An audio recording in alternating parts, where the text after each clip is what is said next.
Hello and welcome to Xmas Beer review. So today we're reviewing from Robinson's Brewery. It's their Jingle Hop Rock 4.2% Christmas beer in May. Hey? So it says here, Jingle Hop Rock is the perfect Christmas treat. Hey, Merry Christmas. A full-bodied ale boasting a superb balance of rich malts and golden hop flavours with tart fruit.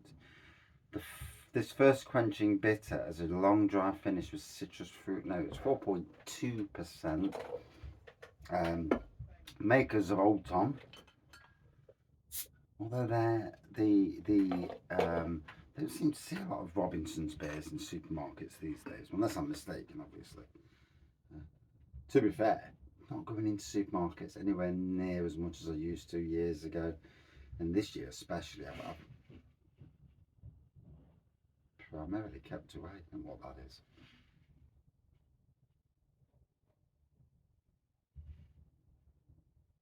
So what we can see is a crystal clear, uh, golden to amber pour, less than a centimetre of whitehead, a little bit of carbonation going off. Merry Christmas, everyone! Oh, it's always Christmas when I got a beer in my hand. Hey, got to be done. Malty, rich fruit nose on this. Let's have a try.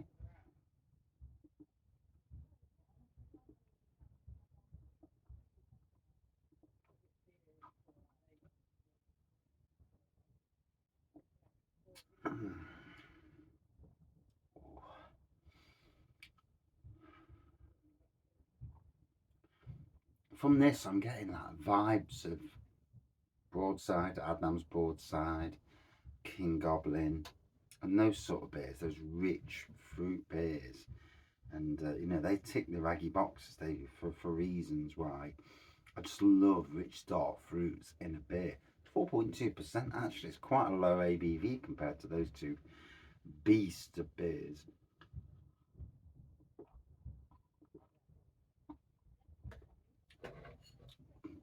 Whilst it's nice to have a tropical beer, it's also nice to jump back in and have something a little bit more um, trad and certainly Christmassy. There's certainly a place all year round for every type of beer. No beer, I mean, I'm guilty of this myself in the past where a golden ale was brought out as a Christmas beer, and I'm like, bloody Christmas beer, golden ale, it's a summer beer. And then, nowadays, it's funny how your perceptions of beer and beer drinking change.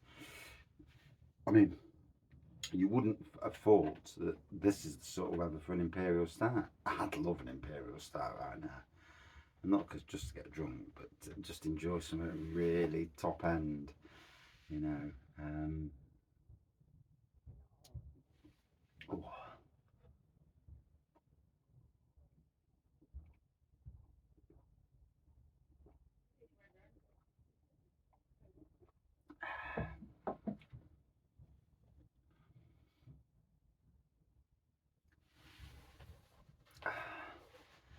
And yeah, I'm enjoying this. I mean, I do like Robinson's Brewery.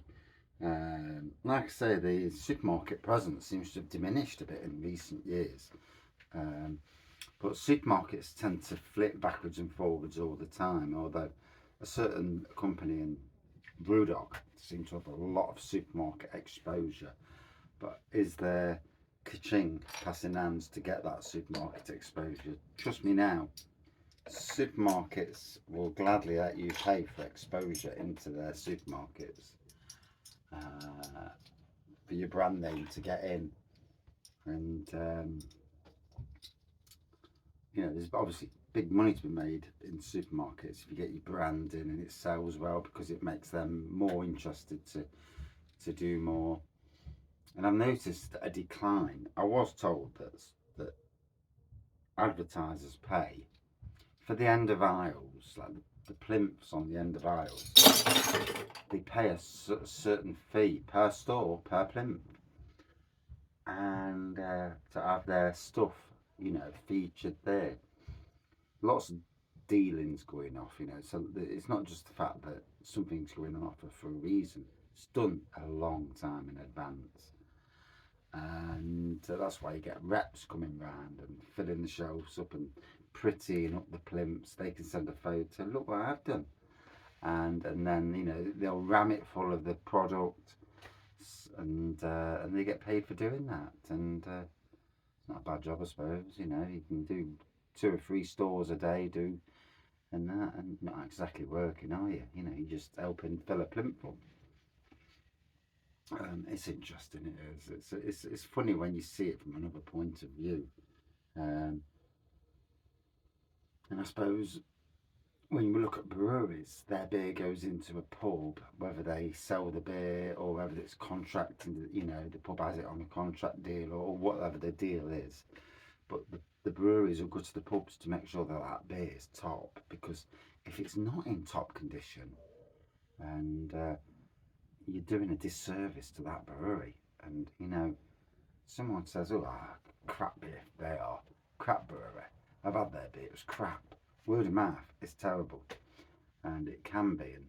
And then the same with beer reviewers, I suppose, in some ways. Beer reviewers has a bad time. Then, you know, that can do detriment as well, especially for beer reviewers who have got quite the following.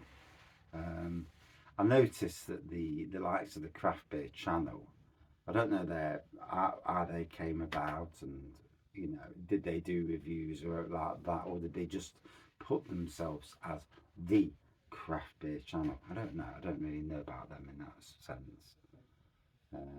Obviously they've got a good following, is what it is.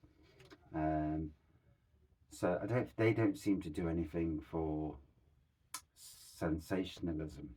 However, beer reviewers coming down the ways, yeah, you do see that, and you know, you can destroy a brewery or do a lot of damage to breweries if a lot of people watch your thing. However, and again, there's the flip side. A lot of people will watch a beer review and think, I don't agree with what you said anyway, mate. Do one. They'll have it. They'll give their opinion and put you right, as we should all do. You know, we've all got an opinion. We're not sheep.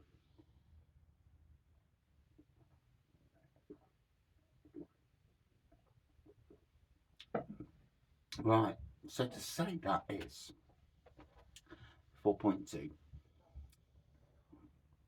I'm getting the rich malty fruits for this as well, and I've got to say it's tasting okay. Yeah, it's decent, and gladly.